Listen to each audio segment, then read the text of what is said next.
T minus 1 minute.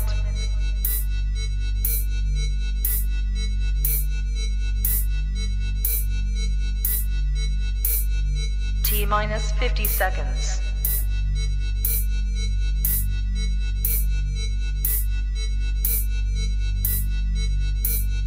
T minus 40 seconds.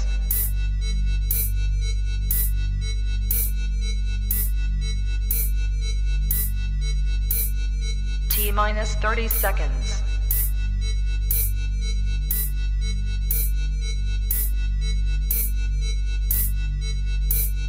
T minus 20 seconds.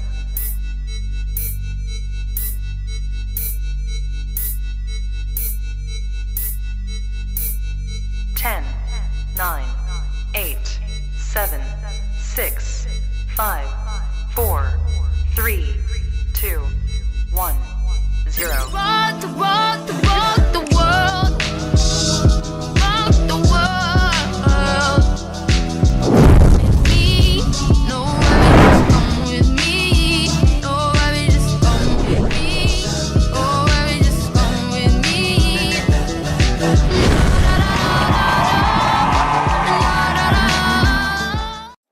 Yeah, what's up? What's good? Hey. What is happening? Welcome to our live stream, the King and Me Show.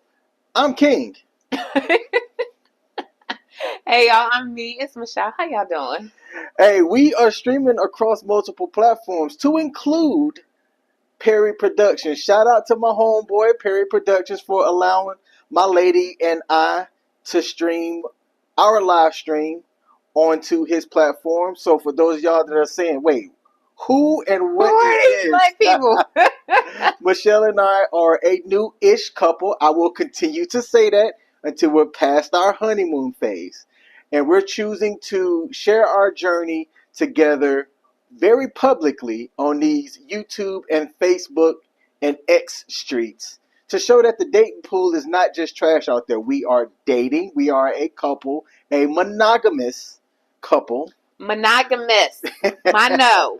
One. Just one. Just one person. So That's it. just want to make sure that that's known for the new people that are new to us. Yes. All right. Also, I'm Jamaican and Baltimorean, okay? So when we say monogamous, we mean monogamous. Who's worse, What do you mean? Jamaicans women or Latina women? Because Latina women are some jealous women. They'll cut you in a heartbeat. Okay, so in all fairness, this is me sticking up for all my islanders. We aren't jealous. We are, what's that P word? I'm gonna go with protective. Oh, I thought you were going to say possessive. No, I was trying to avoid that P word. No. So we go hard and we protect what is ours. Okay. So that's how I choose to define it. Mm-hmm. All right. Let's get the marketing stuff out the way. All right, back up. We're streaming on multiple platforms. We're on Facebook, we're on YouTube, and we are on X. We also have an Instagram and a TikTok page. In the description, you'll see our link tree. Our link tree has all of our social medias there. All right. So we're hoping that as we share things and that we talk about things, it may unlock some things for you, open up some value to what's going on in these dating streets. As Ooh. today's topic is entitled Navigating the Dating Marketplace. Oh man. All right, let's get into it. Hold on, let me take a sip of water first. All right, so while you take a sip of that water, we have this game here. We're not sponsored by them or anything. We just think that it's a fantastic get to know you type of card game. It's called Let's Get Deep. Mm-hmm. We're going to pull 3 questions. The first one being the icebreaker. Then there's a deep, and then there's a deeper one. So let's break out the icebreaker. Icebreaker. Have a song dedicated to you or a poem written for you. Which one would you prefer? A song dedicated to you or a poem written for you? I'd rather have a song because the song's going to come with music. And I can jam to a song that's dedicated to me if the music's fire. If the music ain't fire, But a poem is like, Thou's feet don't be ashy all thine days. Let me count the ways that I love you. That he is the truth, and he is so real. So I can't do the poem. And How I about you? love the way. I, mm, I, for me, I'm so torn because my artsy side is like, give me the poem, but then the song is like, I could remember it, and it'll probably go further. Like, it'll probably have more viewership and people listening to it if it were a song. So I'll go with song, but know that I'm that corny one who would get a poem and hold on to it for the rest of her life. Like, you print it out, and I just have it like affixed to my wall for the rest of my life because I hold on to everything. You'd frame it too, would you? I would. Oh. Would you put decorations on the frame? I would. Only so much because I'm artsy, but a fake artist. So I wouldn't put too much decorations on it, but I definitely would decorate it and make sure it's hanging somewhere that everyone could see it.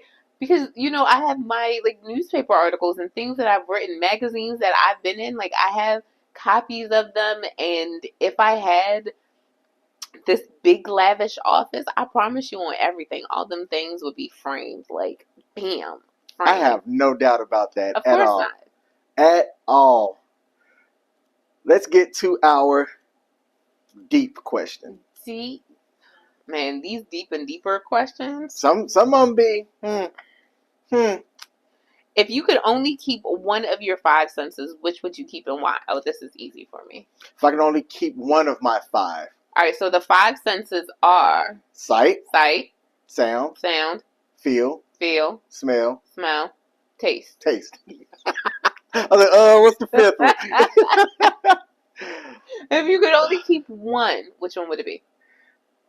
Video games. So sight. It all goes back to video games for me.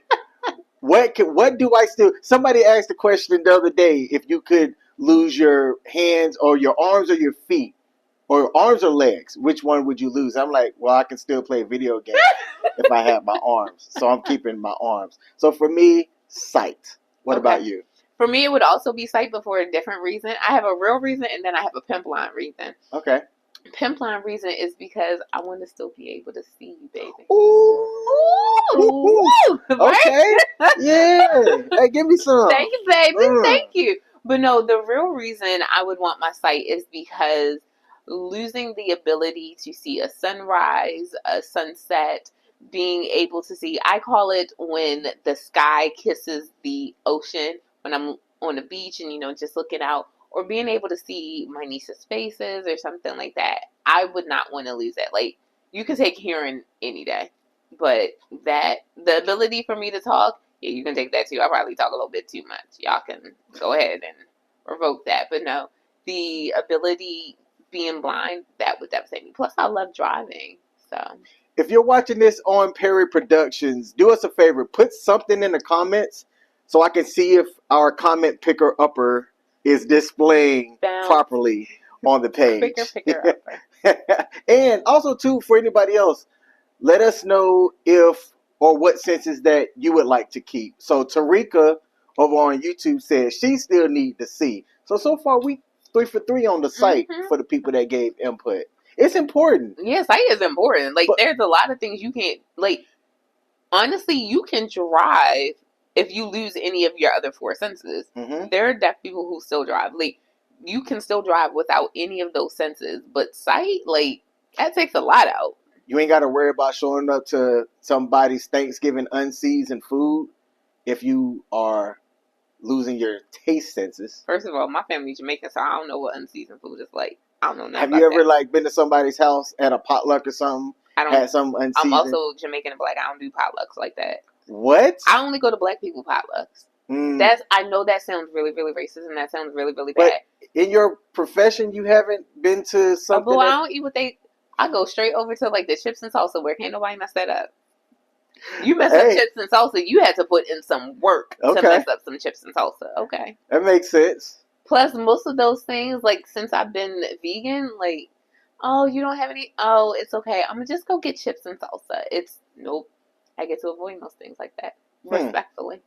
Okay, we're gonna talk about that too because I just thought about something that fits the topic for today, and it's the fact that you're vegan and I'm not. Oh my gosh, you're not vegan? I'm just saying. Let's I get had to a joke, but I'm not listening.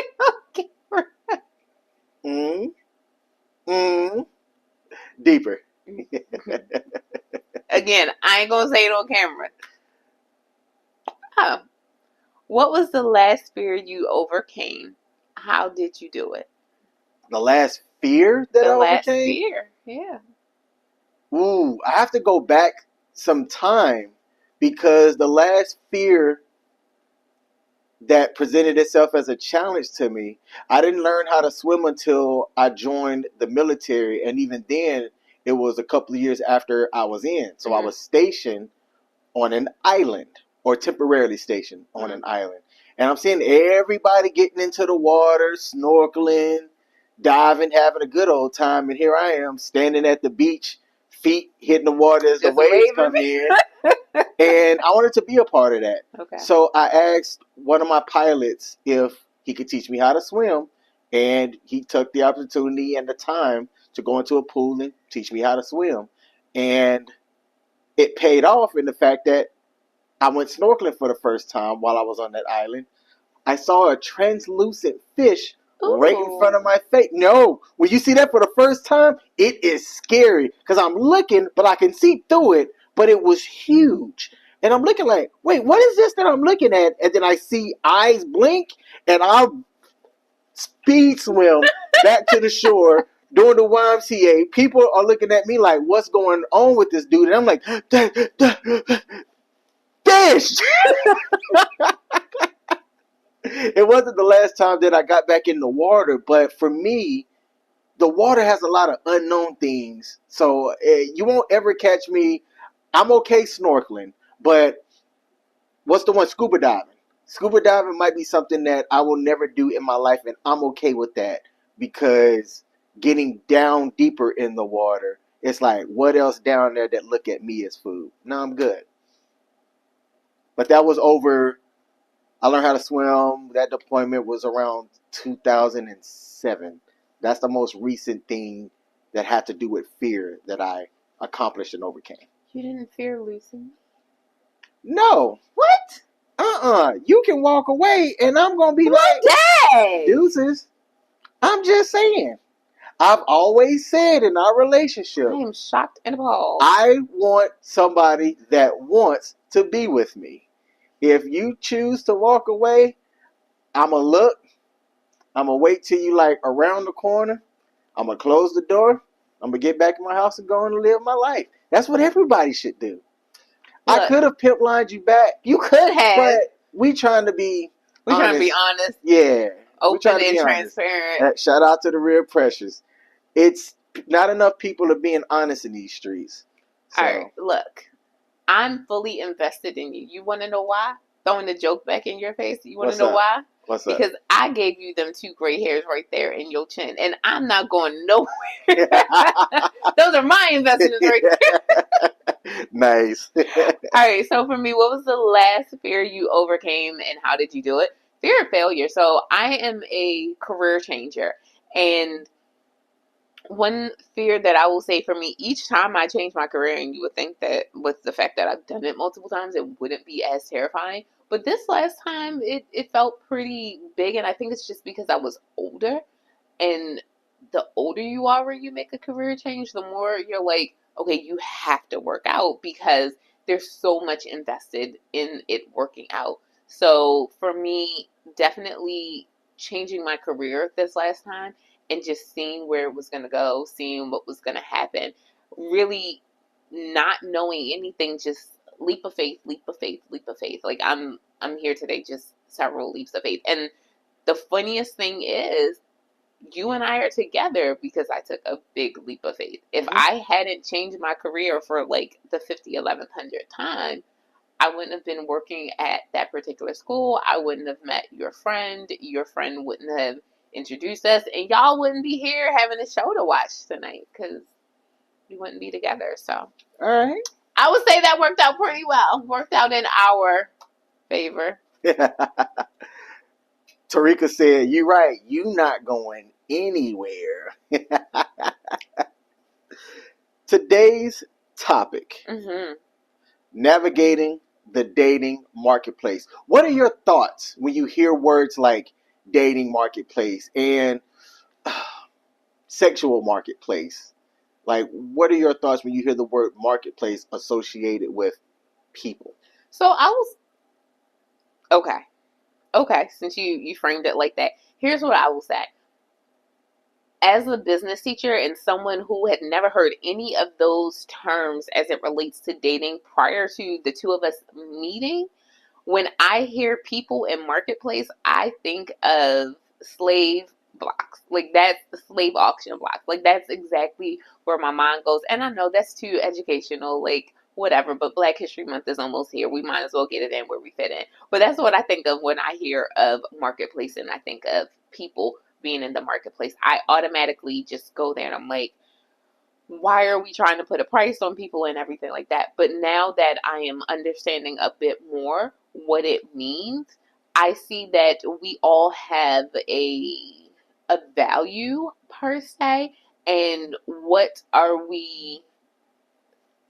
how are other people seeing that value, how they find the value in what we have to offer type thing. Does that make sense? It does. It does. And in my opinion, other people need to think about it as well.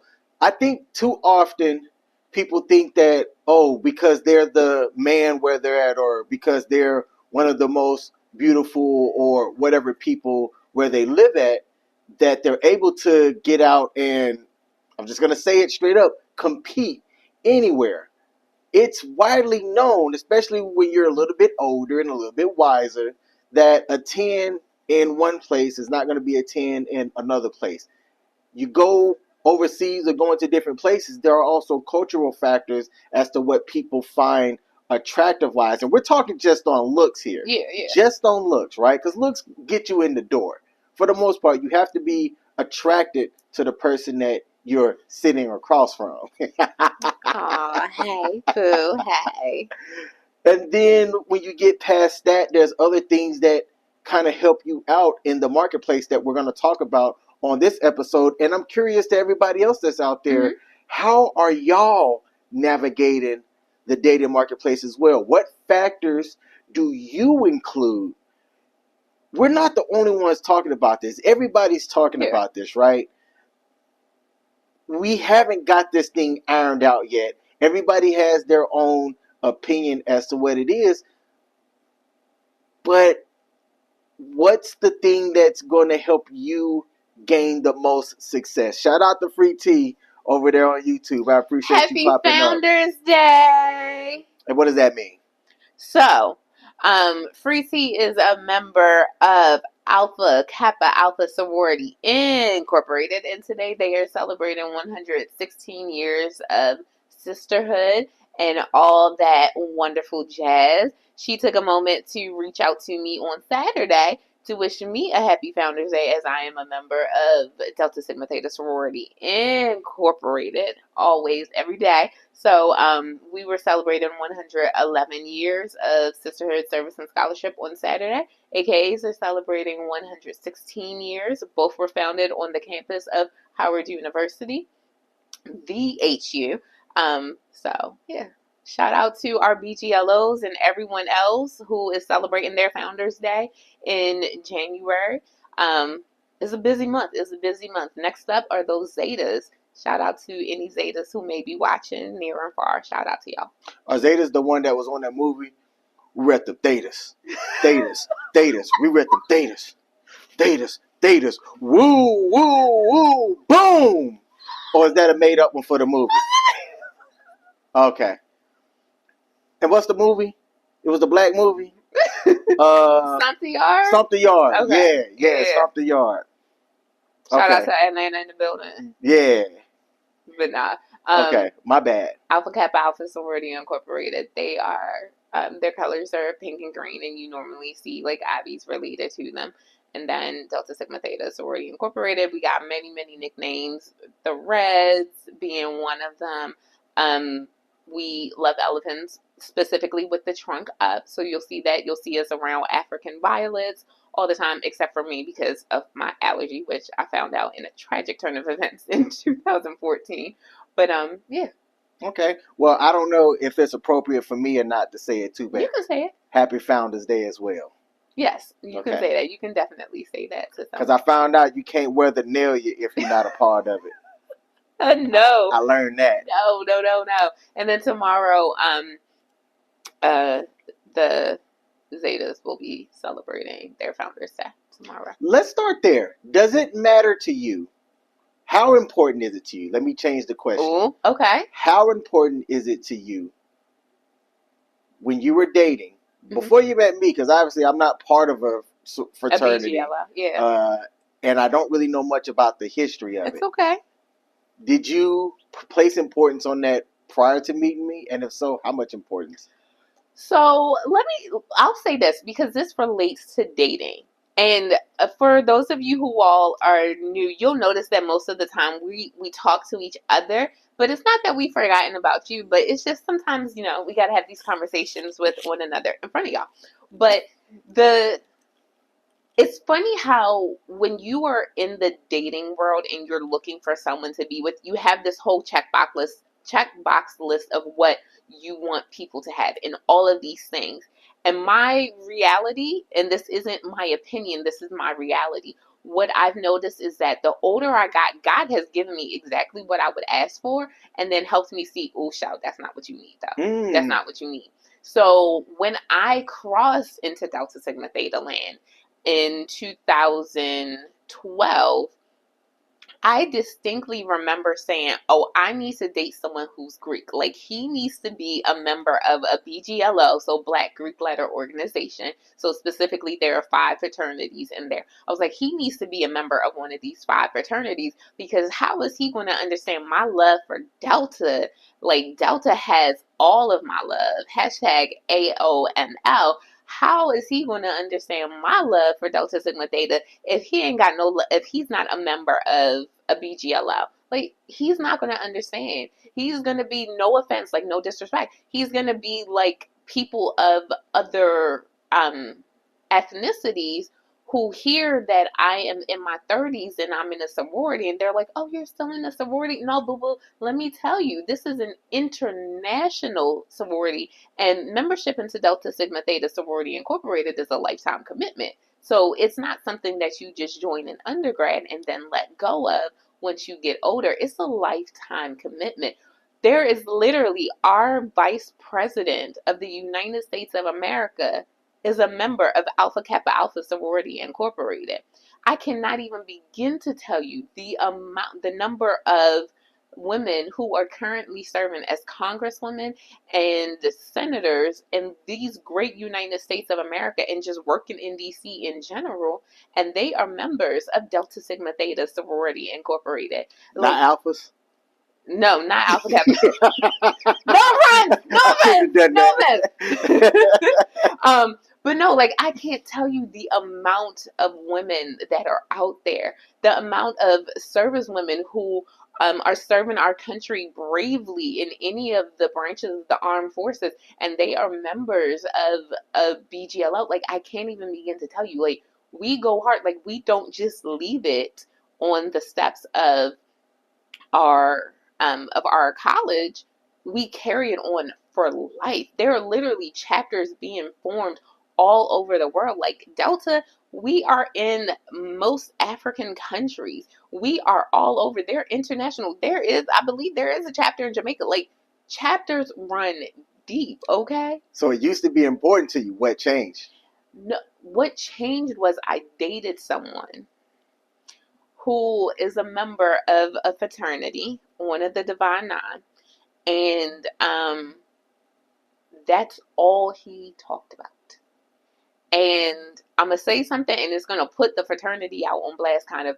But all he did was hop around and bark all daggone day long. And I realized, like, our conversations could never extend beyond BGLO and Greek life. And I was just like, I am a sapiosexual. I am turned on by conversation. Like, that stimulates my mind. And the fact that all we could talk about was Greek life was not it couldn't work for me. Okay. So I love my sorority. I love all of the Divine Nine. Like, Divine Nine love all the way around. But I realize I need something more than that. And if that's all that we can talk about, then no, that's not going to work. So for me, by the time that relationship ended, I was like, okay, so let me Amend erase this. let me amend this list. Let me go ahead and take this off of my chat box thing. Girl, of course you knew what fraternity I was going to say, because they the only ones who do that. Only ones. You knew that. You knew you knew that, sis. You already knew. But no. It's no longer important to me. What's important to me is what you do. You understand and respect the fact that I'm like, okay, hey, I'm gonna go hang out with my line sister or do XYZ, and you're like, okay. Like, that's it. You're not questioning again, you're going out to do this again. And that, I realize, is what matters to me more than you understanding Greek life and everything like that. Correct. Now, you talked about how it's a fraternity for life. I'm a U.S. Air Force veteran, a military veteran.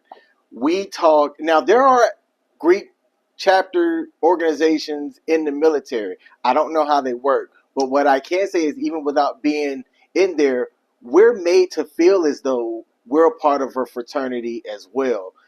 A brotherhood, a sisterhood of people that raised their right hand and said that they would support and defend the Constitution of the United States.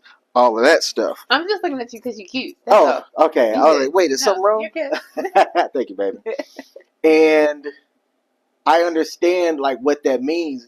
For example, if there's friends of mine that come through that I used to be stationed with, if they're ever around this area, I wouldn't cancel things that you and I had planned, but I would discuss, like, say, hey, I have an opportunity to catch one of my brother in arms, my brother, like how you would say your sister that came in town. Let's amend this day a bit so that, we can kind of catch up and, talk about the good old days and things like that.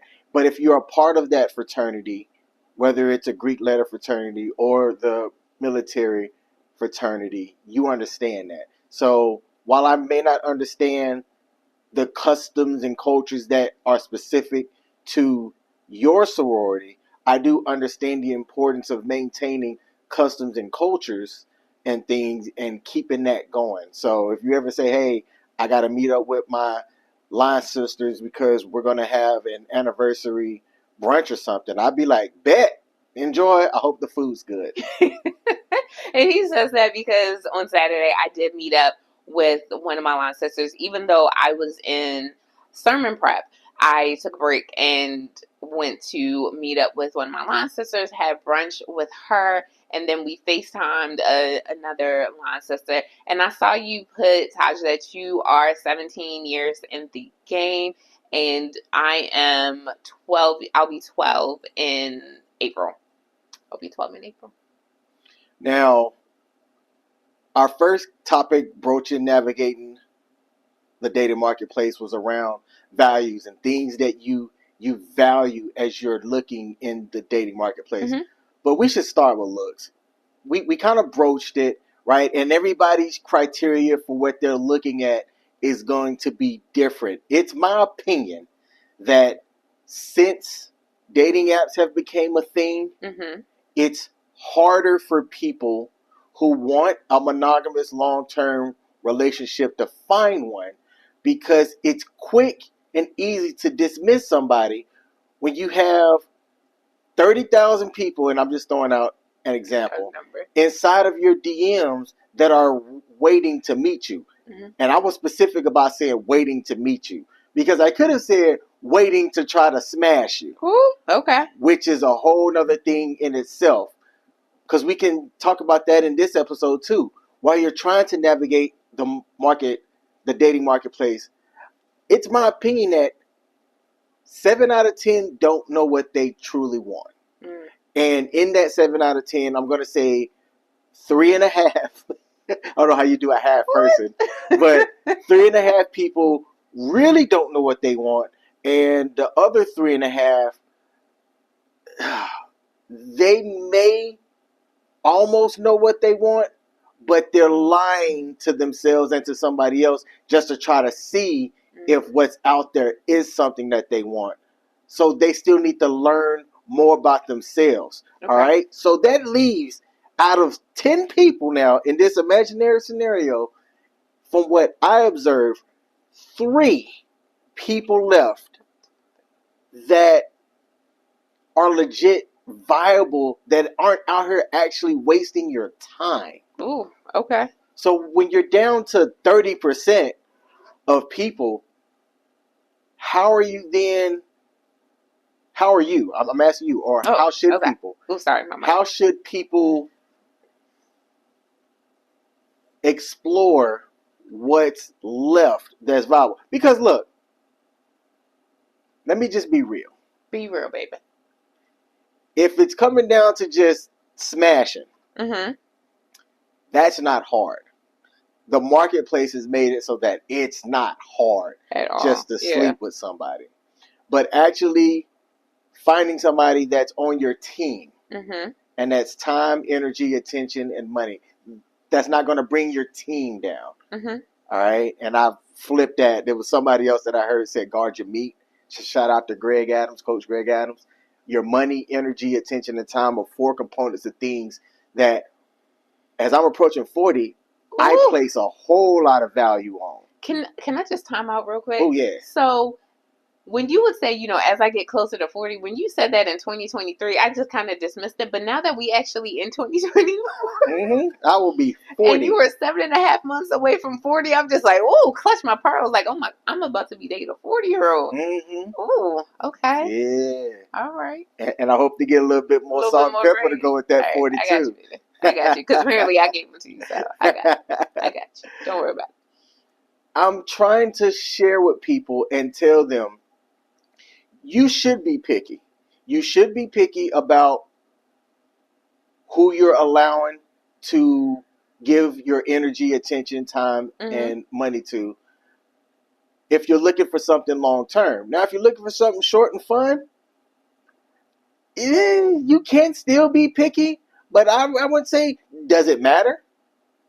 Does it matter if you're just trying to bring somebody in the bedroom and then bounce?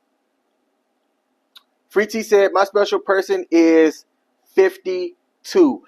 Who was I talking with about that the other day?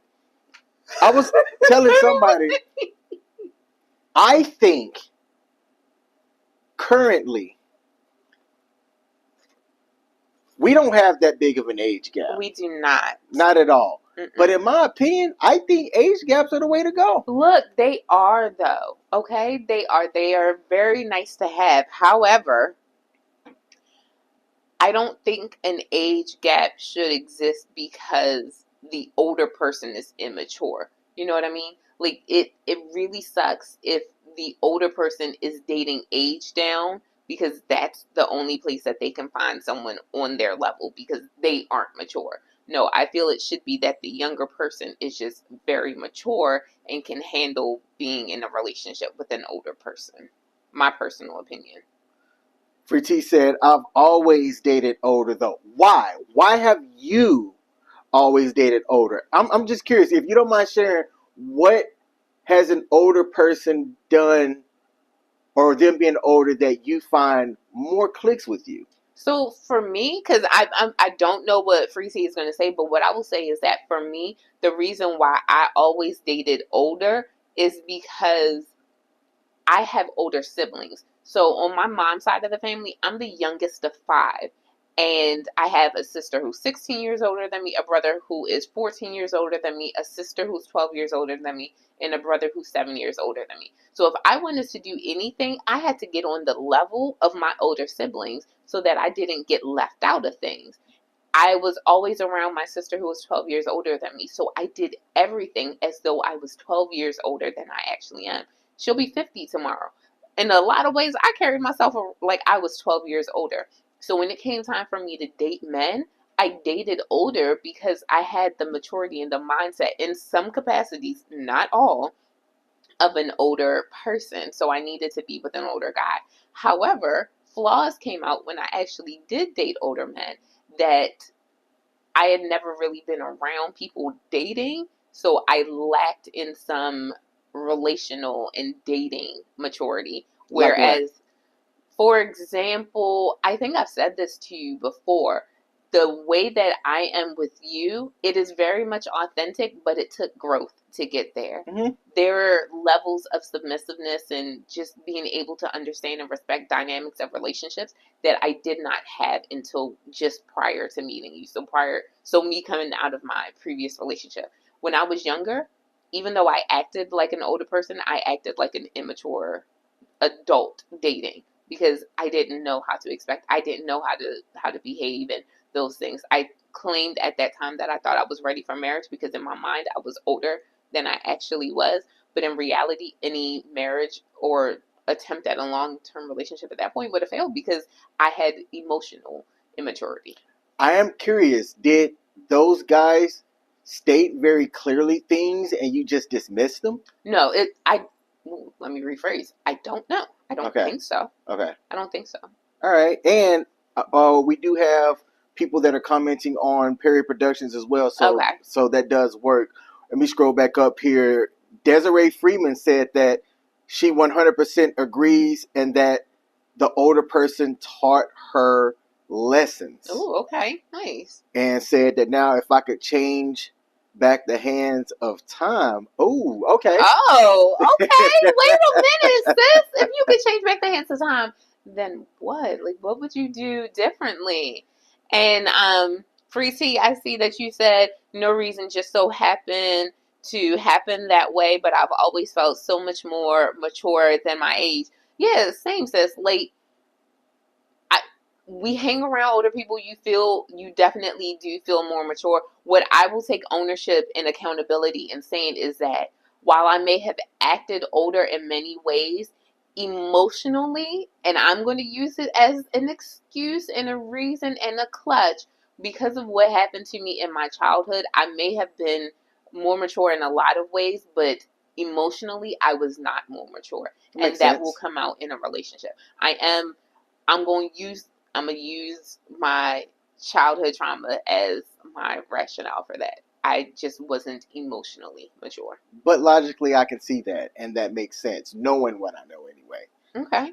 All right, let's see. There was something else that popped up here. Desiree responded. Love and keep learning. Mm-hmm. Exactly. I like that. I like this. I like this. Like the age gap thing. My reasoning for it is a lot simpler, and it can sound silly. Say it. Because I feel like I know what you're going to say. My reasoning for an age gap relationship, it goes around a couple of different things. I know people talk about, well, you get into these spaces and people say that they want a traditional man and a traditional woman, but in 2024, how can you have these traditional men and women when somebody's going to be working in the... No. I think that an age gap relationship works because you have one person who clearly knows what they want. Yes. And it's typically the older person. Yes. Hopefully the older person. And that person's usually great about expressing that. Yeah. And also, they typically have the means to get to where they're going or driving on the direction that they're going. And the person that's younger can see that and know that, hey, it's not that, like people that they're, because folks are going to live life and make mistakes and things like that. But that's attractive to some people to know that this person should know what they're doing. Yeah. This person should already have a plan, and they've likely already executed it, and they're living in the fruits of that. The ones that I've seen that have worked well are set up that way, and both parties understand the dynamic, and they flourish in it because the younger person respects the older person's idea and vision, and the older person loves and, oh man, I don't know a different way to say this, bring that person into what they already have, knowing that the direction, train's already going this way. That person chose to hop on and then go along for the ride. Well, see, that is how most That's how most arranged marriages are. Arranged marriages historically have always been an older man getting with a teenage girl. I'm just gonna call it what it is. It would be a teenage girl who is at the level where she's able to procreate, especially, and this is me, when I say historical, I mean like biblically speaking. This is what happened. You had a woman who you have a woman who has reached that age where she can physically conceive. She is physically transitioned into womanhood, and she's paired with an older, more established man, and they go off because she is, and I'll say it as a woman, she is in an, what is it, amenable, she can be molded. She can be molded and she can be shaped at that particular age, and the man is able to do the shaping. And that's where that has come off. Like, it works well, especially if you have someone who is learned, and then someone who is willing to learn. Yes. That's the other part. Someone who is willing. Yeah. To Emphasis learn. on the willing. You have to be willing to learn. Have to be willing to learn. I've seen those work magnificent. I don't know why it wasn't until the show started that I got very thirsty, and I'm getting kind of sad because like I can see that I'm running low on water. You got some of my water, baby? Oh, thank you, babe. That's what I'm here for. This was good. Let's see if we have any other comments before we move on. We did have some. So, Free T said, I definitely agree with that, Michelle. It's been almost 7 years with my person, and I've grown so much. We don't have to have conversations because 7 years, so why we just now? Like, feel left out of the sauce. Did you know? Maybe. Free T be dropping little hints on things. Little gems, little Easter eggs. And then, Desiree had commented as well and said, a man, okay.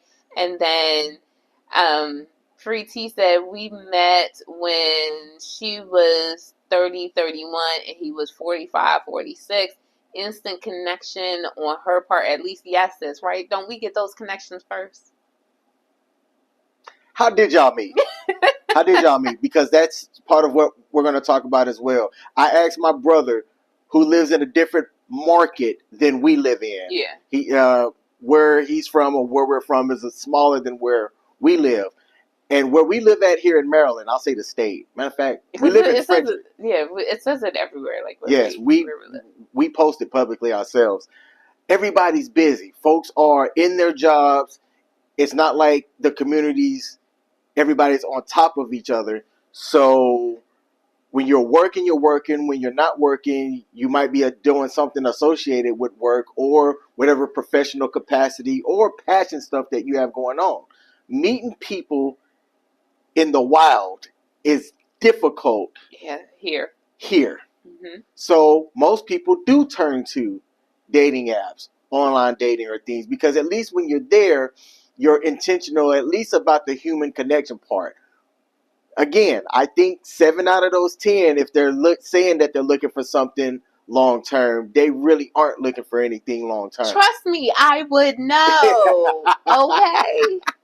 I would know. I was on dating apps, and just in general, over the course of, I want to say probably last 17, 18 years, I have been on, please do not judge me, America. Hey, okay? No judgments here. I have been on Plenty of Fish. I have been on Black People Me. Uh-huh. I was about to say Black Planet. Well, I mean, I was on that too. I was also on Christian Mingle for like a little bit of time. Turns out, fun fact, all them people ain't Christians. And if they are Christians, I'm not trying to judge anyone else's walk in life, but oh my gosh, okay? Y'all should not be saying some of them things, Christian Mingle folk.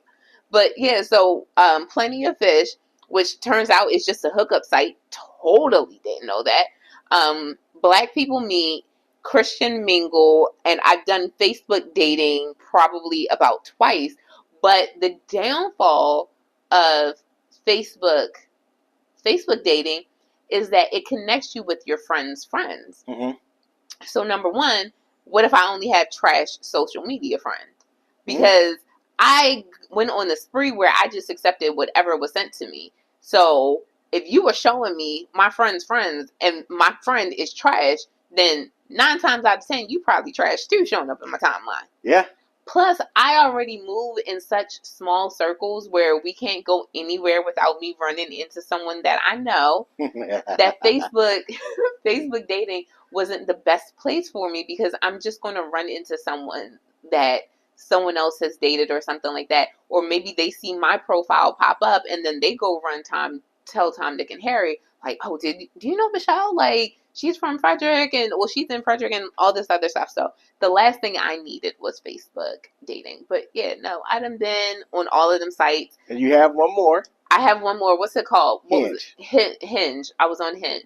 I was never on, like, what is it, like Bumble and Tinder. There's Bumble, there's Tinder. I was never on them. And then there's the fact that I am that good Christian gal, and you know, I would go to church, and when I lived in Baltimore, so I'm originally from Baltimore, when I would go to church in Baltimore, you know, I would go to them Sunday afternoon services, them 3:30 p.m. services at them other Baptist churches, and I go in there praising my God, like ready to lift up praises, but also scoping out the people. And I always attracted 2 types of men in Black Baptist churches. Always the same 2. Number one, musicians, okay? I would attract them musicians who play everything and women, okay? That is who I met, okay? And Number two is my great great uncle, and I'm just gonna have to say it like that. Like, bro, you were old enough to be like my great great uncle, like my great grandmother's brother. Like that is just the age of these men who would hit on me and see me, and I'm just like, Deacon Earl need love too, Michelle. Come on now. Not from me though. Not from me though.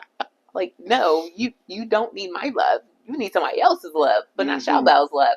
So those were the 2 types of men. Because I have dated the church musician, and yeah, definitely was a player. Okay, definitely was a player. Okay, can you see what Free T wrote to our response? Or so Free T said it's complicated, but we'll talk about it when we meet up. And then she said that's why she clicked so much with me. Thank you, sis. Yes. She said they met at a school where she was teaching, and when she first saw him, she literally lost her breath. Girl, that's how I felt about him. Don't tell him though. Don't tell him I said that. But I know it sounds dramatic. No, it doesn't sound dramatic at all, sis. Then she said no judgment. I was on all of them. Yes. But no one told me about Plenty of Fish. Like, no one told me about Plenty of Fish while I was on Plenty of Fish. Like, no one pulled me aside and was like, all right, Michelle, let me tell you this. Like, I know you're trying to date. I know you're trying to go out there and meet people, but Plenty of Fish is just a hookup site. No one said that. Y'all need to start telling your friends these things. She said she did Tinder, Bumble, and Christian Mingle. And girl, right, one Christian Mingle, not really all that Christian-y, but that's neither here nor there. Desiree commented and says, still like that today. Got the musician. How's the weather there? Snow. It's light snow. Yeah, we had light snow here. My dad lives down near Memphis, Tennessee, and they had like 7 to 8 inches. It was drivable here, even where they didn't plow. It didn't get up to like thick snow, so it wasn't that bad here. Thanks for asking. How about where you live? I don't know where you live, but how about where you live? But I'm telling you, now the dating scene more than just hookups that you had a defined relationship with. Did you meet them on dating apps? I met one of them on a dating. Well, no. So I thought one was a relationship. I think he thought it was a hookup because, like, after 2 months, we ain't hook up no more. So I met him on, oh gosh, was he? He might have been Black People Meet. Might have been Black People Meet. I'm honestly not sure. But he was one of them. And I met him, like, we connected either New Year's Eve or New Year's Eve 2013. And we decided to get together on, it must have been like prior to New Year's Eve, because we decided to get together for New Year's Eve. So I ended up hanging out with him a little bit on, it was probably the wee hours of like New Year's morning or whatever, 2014. We hung out. Things seemed to be okay. We connected. He lived in Baltimore part-time and lived in New York. Like, these are red flags going off or whatever. He had just gotten money from something, so he purchased a fixer-upper home. Like, now I'm saying this, I'm like, wait, was homie lying? But anyway, he had just purchased a fixer-upper home in Baltimore, and, you know, I had seen the home, whatever, hanging out with him, and we were together for about 2 months, and we decided I was going to go visit my goddaughter in Detroit, and he said that he would drive up with me. Well, prior to us making that drive, he dumped me. Oh. But said, I'll still drive up with you. And I really wanted to go see my niece, my godbaby. So I was like, okay, fine. So we had a hotel room, right? We have a hotel room, and it had already been reserved and everything. And it was just a king size bed, one king size bed. I'm laying in that bed. Do you know this fool actually tapped me on my shoulder when I was asleep, when I was trying to sleep? It was like, what's up? Homie, ain't nothing up, okay?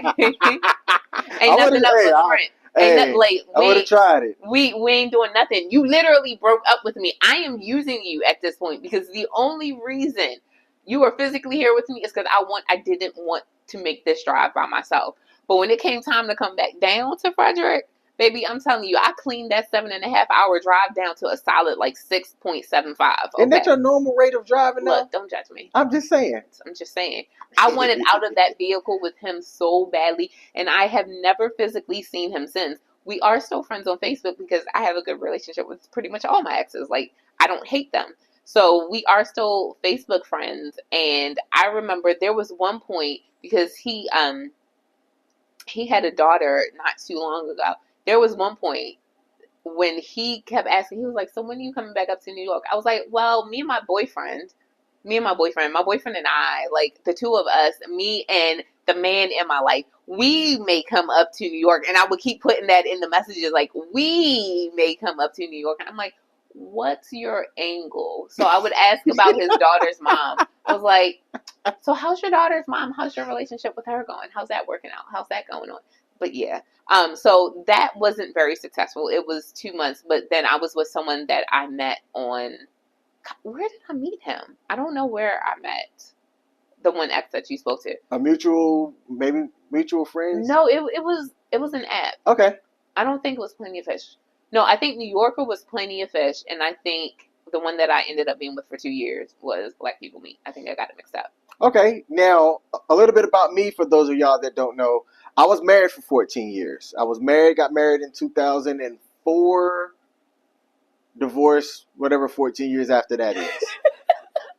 15, 16, 17 years. You're coming up on 5 years of being divorced. This year will mark 5 years for you. Okay, and for me, getting onto dating apps was what I had heard. Oh, hey man, if you want to meet people, you have to meet people in dating apps. So at this point, I was working from home full time for the government. So when you're a work from home employee, you're really not out. You're not meeting people. You're not going to happy hours like that. And also for me, the organization that I work for is literally scattered everywhere. Mm-hmm. So even if I were to go into an office, I'm only seeing people that really I don't talk to on the regular. So, but besides one instance where it was somebody who I was flirting with her, she was flirting with me, and then the next thing I know, she's not working at that building anymore. So literally one day I was going to go into work. I said, you know what? I'm pretty sure this has been a flirting situation. It's a vibe. I'm going to ask her out, yeah. Which I'm typically not somebody that likes to do that because then I'm like, well, if it gets awkward, I still got to see this person. And I wasn't working from home at this time. So I'm like, I'm going to do it. I go into work, never saw her since. God worked it out for me. For me. Didn't have, I tried to find her on Instagram and Facebook. The Lord works in mysterious ways. What can I say? Could not find her. But I come out of my divorce. All of these apps are a thing now. And I'm sitting here. You got all choice. Swipe left, swipe right. Swipe left, swipe right. Or if you're talking to somebody, I'm also not one to really be texting back and forth like that. So I would prefer, hey, I'd rather call, hear what you sound like, whatever, yada yada. Let's do that. And then you get people like, oh well, I don't want to do that so fast, and they'd be like, all right, well that's cool, I'm out, and then back to swiping left, back to swiping right. So I came out of my divorce into that, and a couple of days later, some people who I met were fantastic people, but I fell into that category of I came out of my divorce and I wasn't ready. I thought I was, but I was lying to myself and to them. Not maliciously, I just didn't know.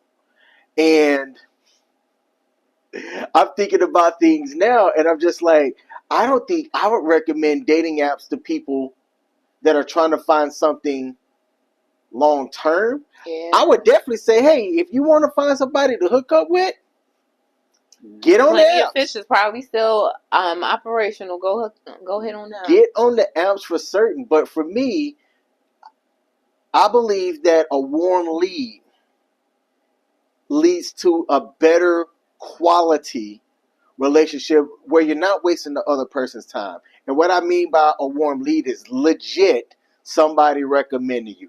We were set up.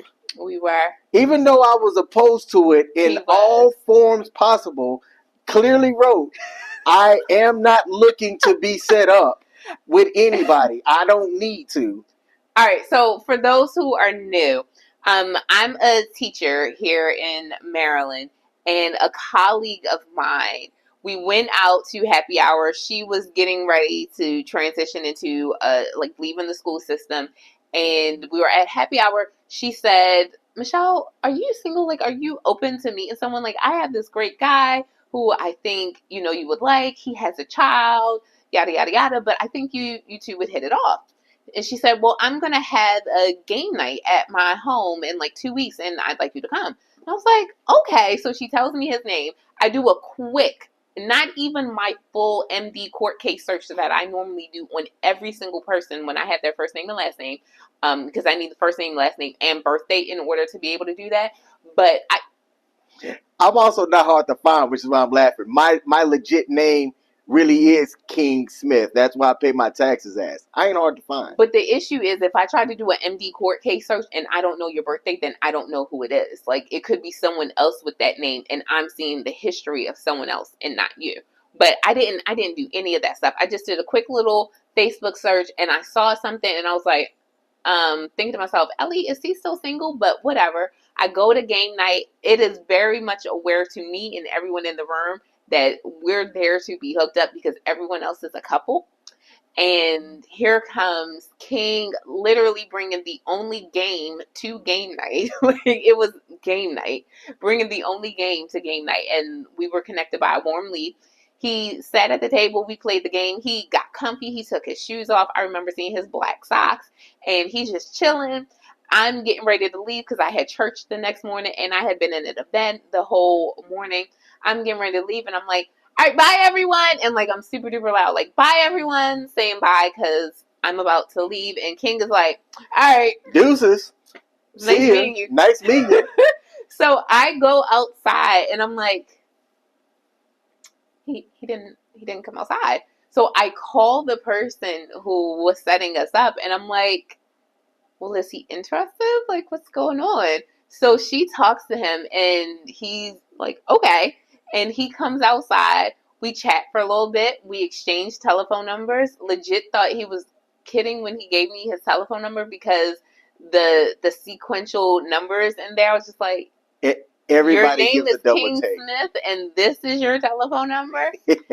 So he was like, he texted or retexted later on that night or whatever, and then we made the decision that we were going to have a Google Meet just to be able to talk, kind of get to know each other. I was like, okay, and I promise you on everything, I have been smitten for this man since the moment that I met him, which is why I can distinctly remember the day that I met him, the day that I fell in love with him. Can't remember the day that we first kissed, but I can remember the day that I fell in love with him.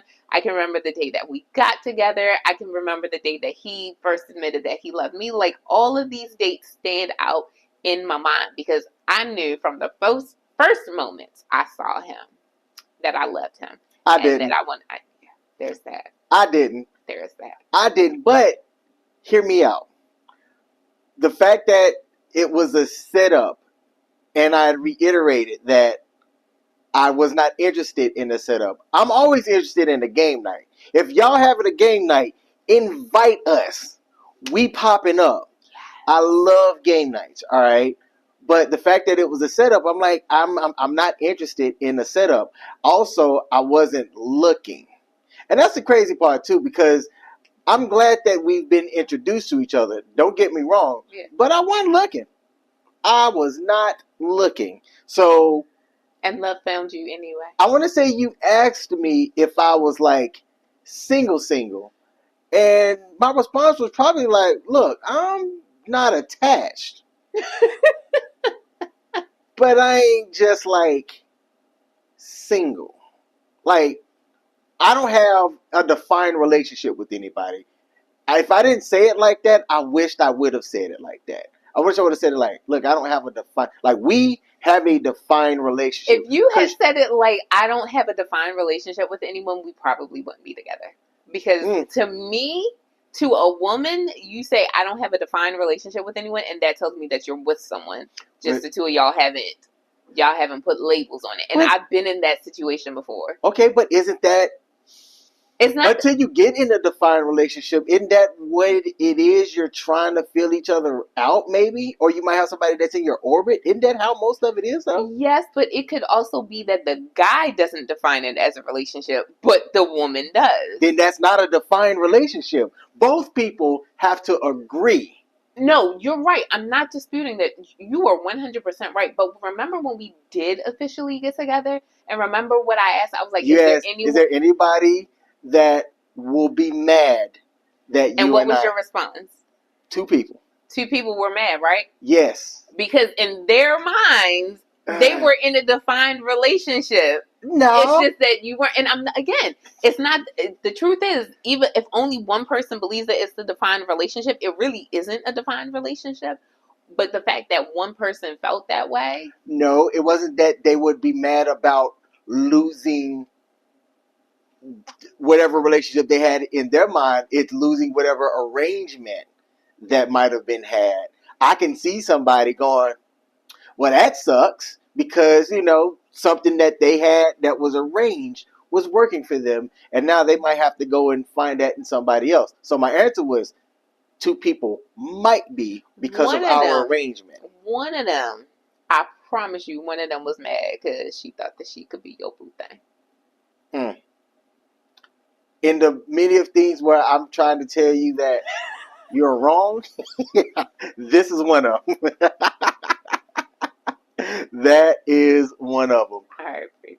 For the people that are watching on Perry Productions, this is our first time live streaming on there as well. We have our own Facebook, but let us know if y'all like this and if y'all want us to continue live streaming on Perry Productions. Shout out to my homeboy Will for allowing us to do this as well. I want to say thank you as well. Yeah, and shout out to old JJ.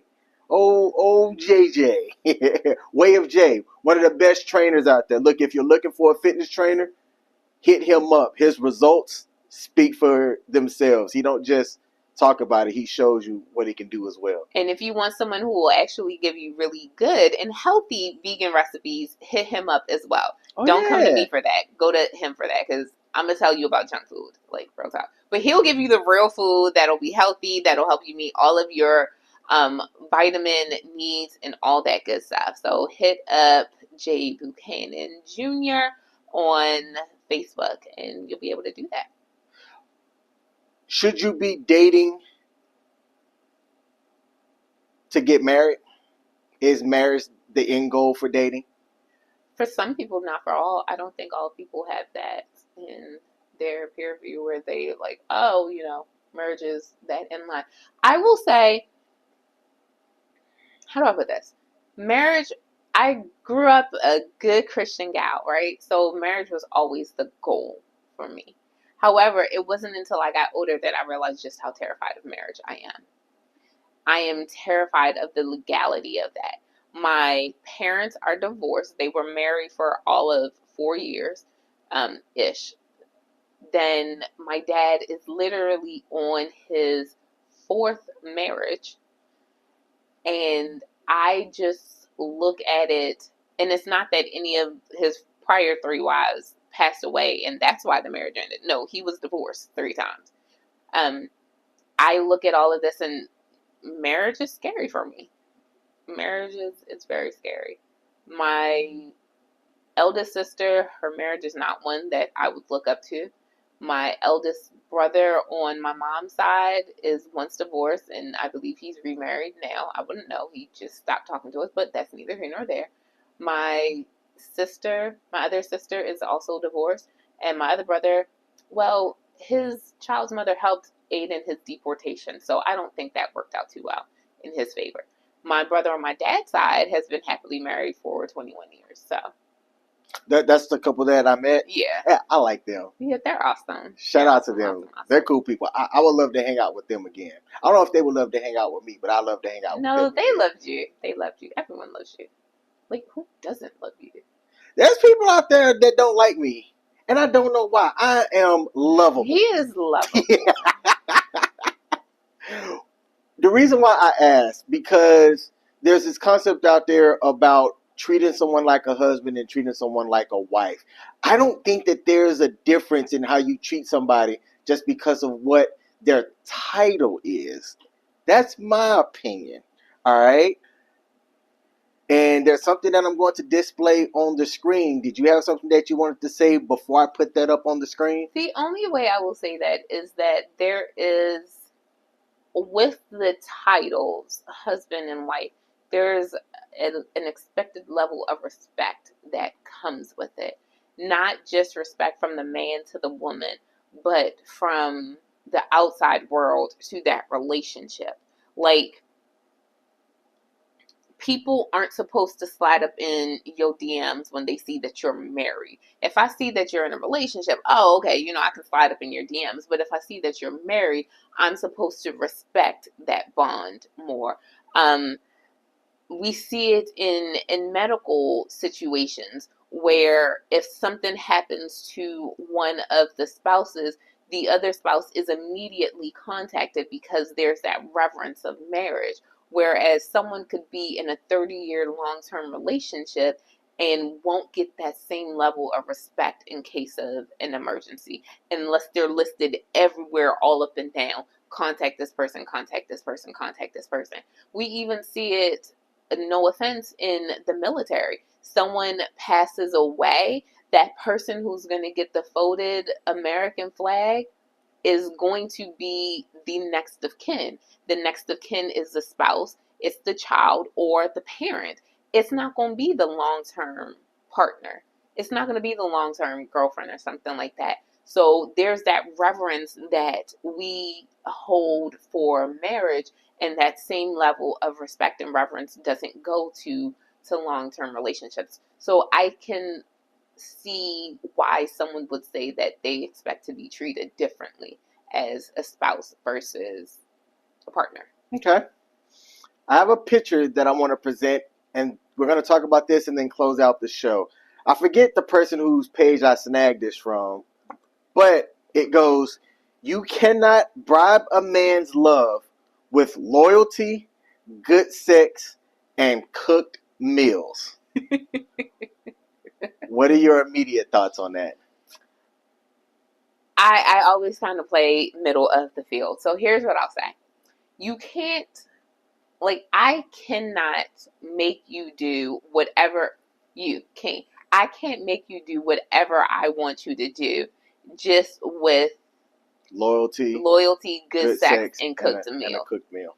Because if for whatever reason I am having a really bad day, or I have random foot surgery and I can't do any of those things, then what?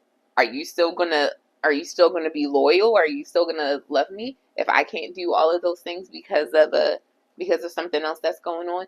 There has to be more. But on the flip side, I will say that those things help. They definitely help. You are able to see the depths of which a person loves you by some of those things. The loyalty, that they exhibit. If I love you enough to prepare a meal for you, like for generations, women have been healing families through food nurturement. Like I look at my mom, who she has always felt like she doesn't have a lot to give, but that woman will feed you. Like you will not starve in her presence, and that's how she shows her love for people. So I do believe that you can show your love and loyalty through certain things, but I don't know. I'm kind of middle of the field. I think that is kind of like looks. Some things just fade, and you better have something else solid to hold a relationship together with. My 2 cents is this. You started by saying something and you said you can't control me by doing those things. I've heard the phrase, a person is only as loyal as their options. And I think that there's some human element pieces to it, to how a person acts. But at the core of that, that speaks to that person's values, right? If I looked at you in your eyes and I said, I'm going to be committed to you and only you, and then I go out and I not do that, then my values are crappy Yeah. because I lied to you to your face and said that because it's what you wanted to hear. But deep down, I knew I couldn't do that because of whatever reasons. So in my opinion, while that's right, you can't bribe a man with love, good sex, and a cooked meal. You have to know what your person's values are. Right. And, man, I almost hate to say this. Cross your fingers that he honors that. And vice versa, right? You have to know what your other person's, like I have to know what your values are, what you hold dear, and cross my fingers that you are going to stick to that. Because if you change those core values, you change the dynamic of what our relationship is. And then we have to ask ourselves, can we sustain that? True. Because people say, oh, folks change throughout time, blah, blah, blah. And yes, that happens. People grow. The dynamics of who you are does change. Foundationally, though, what are your core values and do you stick to them? That's what I think people are missing when they're looking at these relationships. They get distracted by what they're looking at or how they feel pleasure in the short term to see that that person ain't ish deep down. Say words. And then when they when they end up showing you who they are, you really aren't mad at them. You're mad at yourself for allowing it, for allowing you to fall for the hoodwink and the bamboozle, and it sometimes start this cycle of I'm going to get mad at other men or women because of what I allow to happen to me, and that's what needs to stop. I 100% agree with you. I think we see that often, that people take out on other people what has happened to them in the past. For example, when we were walking to the store today, I told you about a revelation that came to my head earlier, right? Yes. One of the other things that I didn't mention at that particular time was that I could have seen a point in my life where I took out on every man after this particular man what he had done to me. And I'm not saying that I have never done that in my life, but what I will say is that that's something that, considering everything that I have been through, that's something that I try to work hard to not do. Take out on person B what person A did to me, because it's not their fault. You, for example, have been nothing but amazing to me, and you do not deserve to feel the wrath or what was intended for someone else because of their poor decisions and stuff like that. You deserve nothing but the best, because that's all you've ever given me. So that's, personally, just the two of us speaking, that's what I try to give you, because that's exactly who you've been to me. What's so funny? Thank you. No, I was just listening to what you were saying. Want to make sure that you knew that I heard you, and to say thank you. And also, too, that if you would have taken out, I think I would have spotted it earlier and Yeah, I would have been done. But also, I would have expected you to do that to me too. If I would have done things to you that were taken out on you unmerited because of a past relationship, I expect you to walk. People should walk. Not enough people are walking in the early stages because I don't know if it's them trying to fix them or what. I don't understand it. I don't know. I don't think it's that they're trying to fix them. I think people just want to give the benefit of the doubt. Like if I, Who out here giving people? because if I walked away at the first sign, because I have in previous relationships or situations, I have walked away because I saw one thing that I didn't agree with. And it's honestly not that it was a bad thing, it's just I was picky. And it was, but this is me, older, wiser, admitting that it was something that was picky. Like I was just being picky. And it could, not that it could have changed, but it probably wasn't that big of a deal to begin with.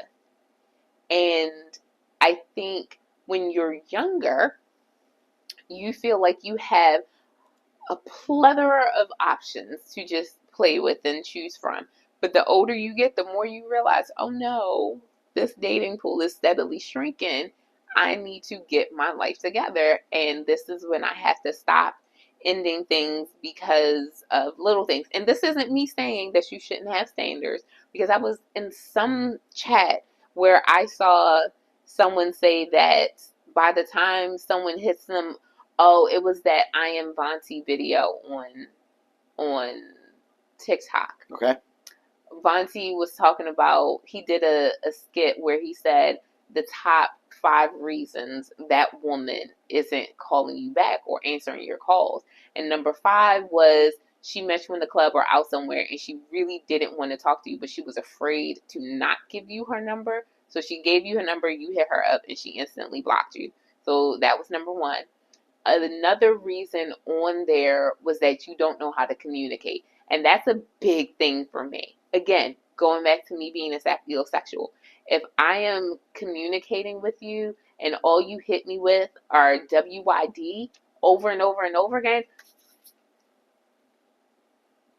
we're done. Like, I need you to be able to communicate with me. And hitting me up with HBU or WYD or literally the letters R and U to ask me a question, all of that poor grammar will get you deleted in my book. I am so serious. I feel it's tacky and it's lazy. And if you don't have the time to physically type out, what are you doing? Or I'm doing well, how about you? If you don't have the time to do all that, then you don't need to be with me. I'm sorry. Actually, no, I'm not sorry. There were 2 comments that came in, one from Free T and one from Larry. Can you read those real quick? Then I'm going to share a story and we're going to close out the show. Okay, Free T said, I walk quick, which is why I'm confused as to why I haven't walked from this complicated situation. Says we need to talk. And then Larry Smith, hello, Mr. Larry, how are you? Larry Smith said, I'm just coming alive, still blown away all the snow we got today and yesterday here in the South. Hello, y'all. Look, be safe down there, please. I saw the pictures that Miss Mary posted, and I was like, oh, okay, the South showing off now. So we shared a photo of us posing in front of the words baby. Hello, baby. And we put no context behind it. None. And the amount of phone calls and text messages that I received and Facebook comments that said congratulations, because people thought that Michelle and I were expecting. No.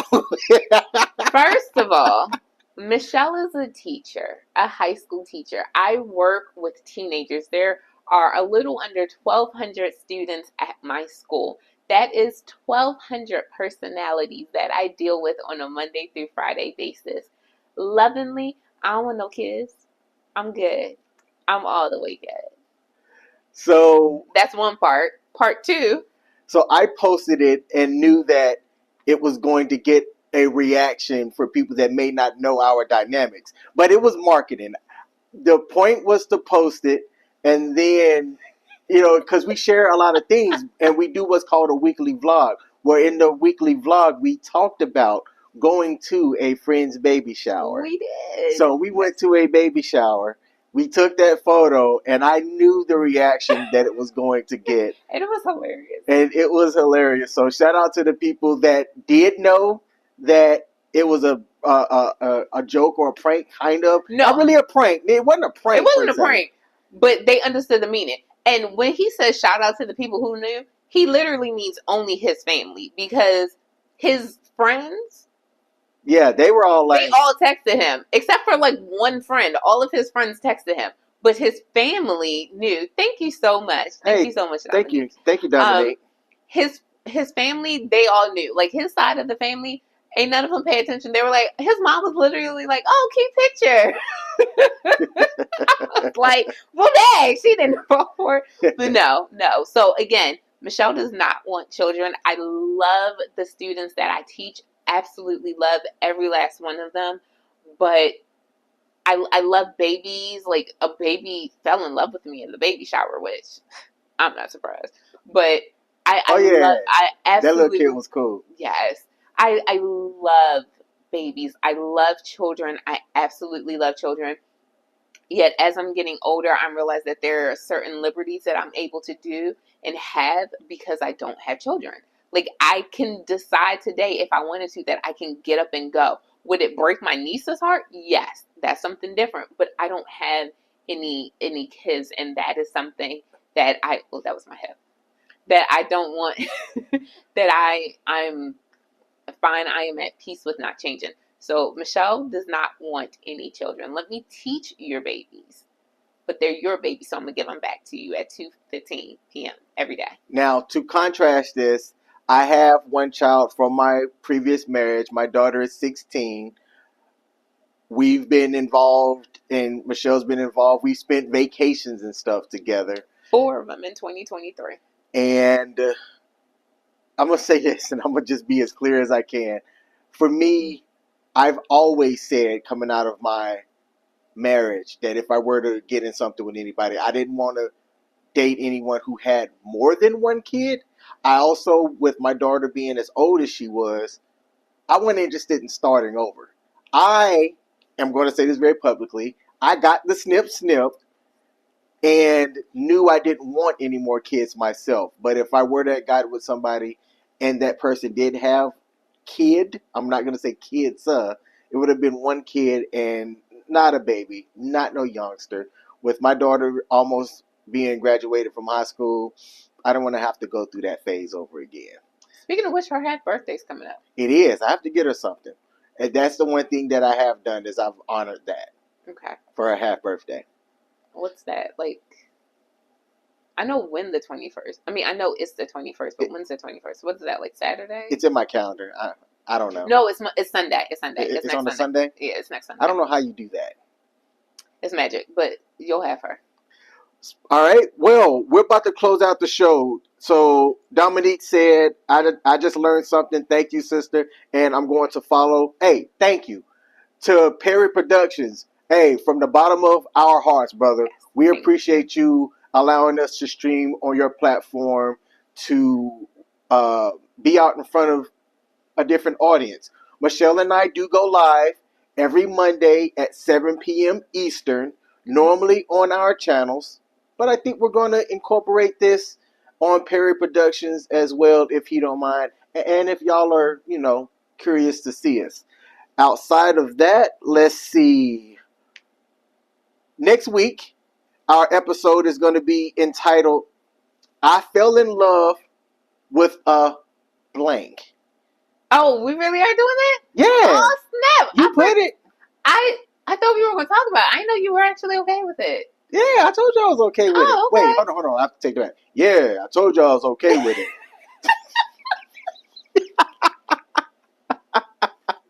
I love you. Oh, all right. Well, hey, if you're new to our show, we always like to end a certain way. This is episode 32 today. Oh, man. And we've ended every single episode with a kiss. The bonus, y'all might not look at it as a bonus, since we have these lapel mics. Y'all gonna hear all of this. Michael. But hey, thank y'all for tuning in. If you hadn't hit the like button, hit the like button. If you're not following us on the other social medias, our link is in the description. Tap in as we do short form clips of our live streams there as well if you can't catch us live. And we'll be back next Monday, y'all. We out. See y'all. Peace. Mwah. How juicy was that? Bye, y'all.